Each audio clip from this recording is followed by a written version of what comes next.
Welcome back to my channel. Today we're going to be checking out some Pirate Warriors 4.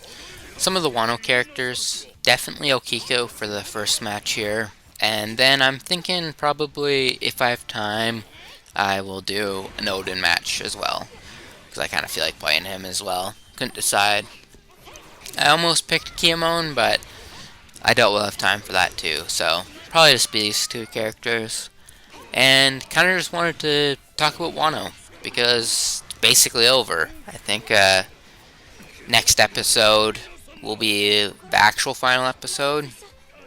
I thought last week was, but we kind of got a filler episode of wrapping up Wano, and it's honestly exactly what the manga needed. It feels so much better than the kind of abrupt ending I felt the manga had.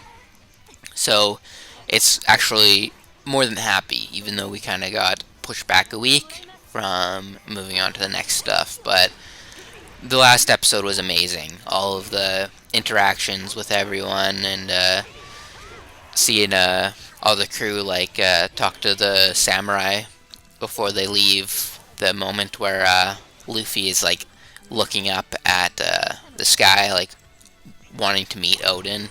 Just all really great scenes. And then the Zoro, where he goes to Yasui's and with Toko to his grave. That scene's amazing. We got some wrap up with Hiyori and Zoro as well, which was nice. Just overall, a much better conclusion. I know a lot of people were sad that Zoro still didn't go to Ryuma's gravesite and kind of got more Zoro history that we got revealed in the SBS, but I honestly don't mind, and I think there's probably a reason Oda didn't do it.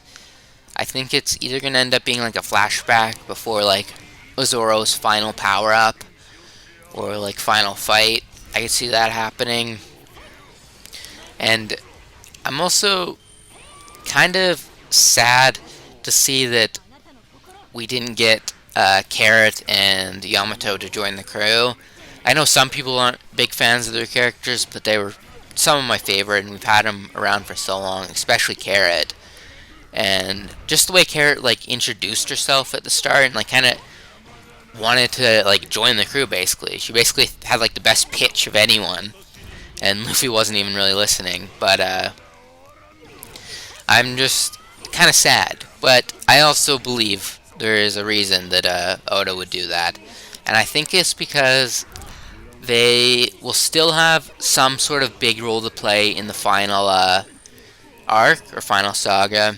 One with Wano having the Pluton, I think it is. So they are still somewhat relevant to the story, so I don't they'll just be gone forever. And with Carrot going back to Zoe and being the ruler, I imagine Zoe is still going to be important as well with Gear 5 and whatnot, considering he's been alive, or Zunisha's been alive for since the 800 years ago, which is awesome because it kind of seems like we're building up to Marineford 2 to be the almost end.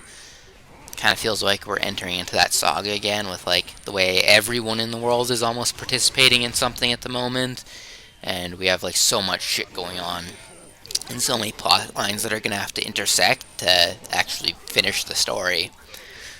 But I don't want to talk too much about too much future shit because I know some people haven't read the manga yet. So we're mostly just going to be talking about Wano today.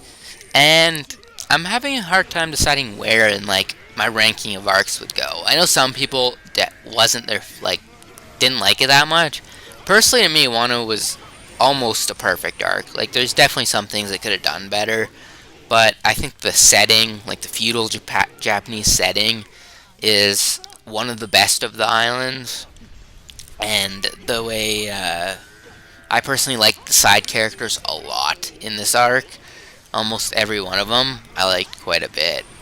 Especially, I liked Okiku quite a bit. I know some people weren't a fan of her, but I was kind of disappointed with the amount that she got to actually do, which was kind of disappointing. I think it would have been better if she actually finished off Kanjuro and not had to have him come back again and again. Kind of just felt unnecessary, but it is what it is. And but all of the nine red scabbards I was a fan of, and I liked pretty much everyone in Wano. And especially like when Zoro was basically wandering around being like a Ronin, and he meets Yasu and Toko and stuff, and the Ebisu village, and learns about like the Smile Fruit and everything. And I think this was some of the best Zoro stuff we've ever had, because it wasn't just, oh, he's a badass, oh, he's getting lost. Both those things were happening, but there felt like there was more to his character in this arc for me. Especially like in that anime only stuff we got last episode. Him going to Yasuo's grave was so good. It reminded me of Thriller Bark when Zoro buries his dead katana, Yabashiri, something like that, with Brook's comrades, and that's one of my favorite moments for Zoro. It's nice seeing his more like emotional side almost. Not really emotional, but you know what I mean. Also, having Luffy and Otama's connection together was perfect. The way they did it through Ace, because we knew Ace had already been to Wano. It's one of the references we'd had for it already. And I loved the little flashbacks we got with Ace. And I just loved Luffy's connection to her. Like when she gives him her last rice, and then Luffy basically wants to do everything he can to make it a place where she can be happy and eat as much food as she wants. And it's honestly, there's a lot of like heartbreaking moments in Wano, and seeing everyone basically, especially like with Ebisu Village and how they were starving and still had to basically eat the Smile Fruits to just survive, even after they knew they were messed up. And it's honestly just one of my favorite like smaller plot lines that we've had. And I kind of hope we do get more to it, but I kind of doubt that we will, especially because I think the anime expanded on it a bit better and kind of gave more satisfaction to the end of the story. Because it felt kind of like a unused plotline near the end of Wano in the manga to me. But in the anime it felt good, especially the one episode, I think right before Kaido's defeat, where it does the flashback, where it shows like Kaido and Orochi destroying Wano, and just like the animation and art for that was so beautiful, and seeing like all of the different people around and the effects of Kaido and Orochi on Wano was just beautiful. Yeah, because that led into Denjiro and Hiyori killing Orochi finally, which I honestly wish it much better in the anime. I really liked it, but I wish it would have been handled slightly differently with Orochi's multiple heads and stuff. I feel like it just wasn't given enough time, and it kind of just always fell to a background plot line that it's like, why the fuck is this guy still alive? So I wish there would have been a bit more like more out of it. I honestly think we could have had Orochi being killed before the raid, and then having to like push to the island after to take out Kaido and Big Mom, because they are the bigger threat, and I feel like neither of them gave a shit about Orochi that much, so I feel like they would still make their plans another way even without him. And I did like that it was Denjiro and Hiyori who finished him off, because in their view it is like their big bad, but it also, I kind of wanted Zoro to get something out of that for Yasui, but it was no problem, and I feel like it was kind of leading to the Hiyori thing, but we just got so much Zoro and Yasui that it would have been nice for him to be the one to finish him off. But it worked well with Denjiro and Hiyori, especially the way they did the flashbacks, and kind of like showed Hiyori and Denjiro growing up and having to like suffer through waiting for everyone, and finally being able to kill off Orochi. Although I do wish Tama's connection to Orochi would have been explored a bit more, not just revealed in SBS and then left, but it's whatever and doesn't really matter. It just would have been nice.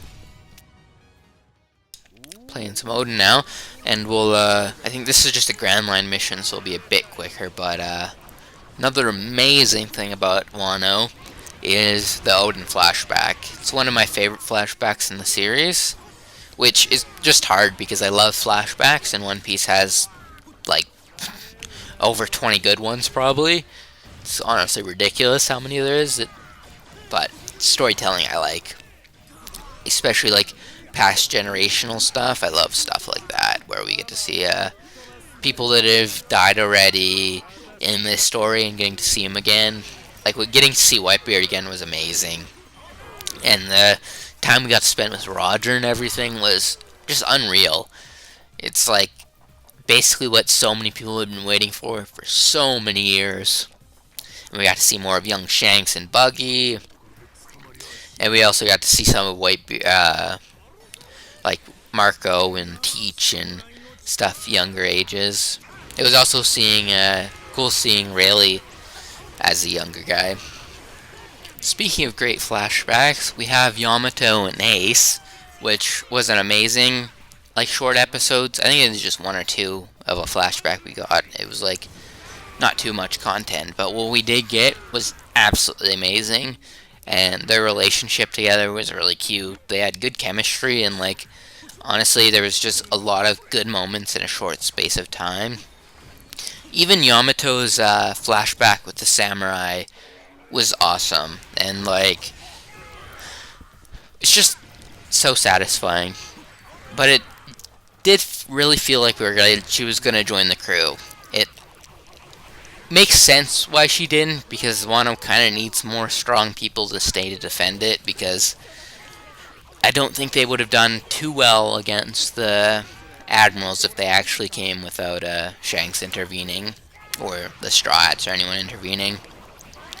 So it makes sense to me, and, like, I do like her relationship with Momo, and especially, like, when she was, like, putting the plate on his head and stuff and saying he looked like Oden. It was just really funny. And yeah, it's just slightly disappointing that we didn't get some people join the crew, especially Carrot, who we felt like been on the crew for so long. But then, to be fair, we had fucking not Kaido, Momo and why can't I think of his name? Kimon, for so long, and it's honestly weird because, like, they'd been with the crew for so long. They weren't in Whole Cake Island, but they were still technically with some of our crewmates and a part of our, like, group. Just, like, it's just sad to see. It's like a complete end of an era over, and going into a new one, which, I mean, really excited, especially with Gear 5 being a thing, which I know some people were not super hyped about, but I think it is pretty much the perfect power for Luffy, and I think people are just too gung-ho about it being, like, the power of imagination, like, being Toon Force, when it really isn't. It's basically just Luffy manipulating rubber to the absolute maximum, and essentially has all of his gears in one form, and essentially the peak of Luffy, allowing him to do anything. And I think it just makes for more interesting fights. I do love Gear 4, but it was less, I don't know, less, not fun would be the word, creative attacks. It felt just more like straight power on power, whereas, like, with early Luffy, we had so much crazy shit with the stretching powers and stuff, and you could start to see that again in the fight with Kaido, where he goes Gear 5. And you also see him, like, mimicking other people's devil fruits, essentially, which I think is really cool and an interesting way to do that. But, I mean, we technically don't know that much about Gear 4 or Gear 5 yet, or the Awakening, but I really love it, and I love the way they did it. I also think it looks really good. It's fairly different from all of Luffy's other forms, except for like the clouds. But it's just amazing, especially when he's like laughing and fighting and stuff. When he's just beating Kaido's ass and just like fooling around and just laughing his ass off after like punching the shit out of Kaido and stuff. It's just so funny, and I feel like to be on the opposite side of that would be just the weirdest fight anyone's ever had. It's also funny when Kaido starts like complaining about start taking this seriously, as Kaido has been just joking around the entire time and like doing shit like drunken Kaido and all of his different forms and stuff within that. So I think it's just really interesting the way our Gear 5 works, and I'm just overall very happy with it. And honestly, most of Wano I was pretty happy with. Probably like the only thing I wasn't too happy about was it felt like Kaido's crew was weaker than they should be for being basically one of the strongest Yonko crews. Besides King and Queen, it didn't feel too crazy, which I guess it's whatever, but it would have been nice to see a bit more from the other fights, because they were not quite as amazing as the main fights from like Luffy, Zoro, and Sanji and stuff. Although Robin's fight was really good. But that'll be all for this video. Thanks for watching, and peace!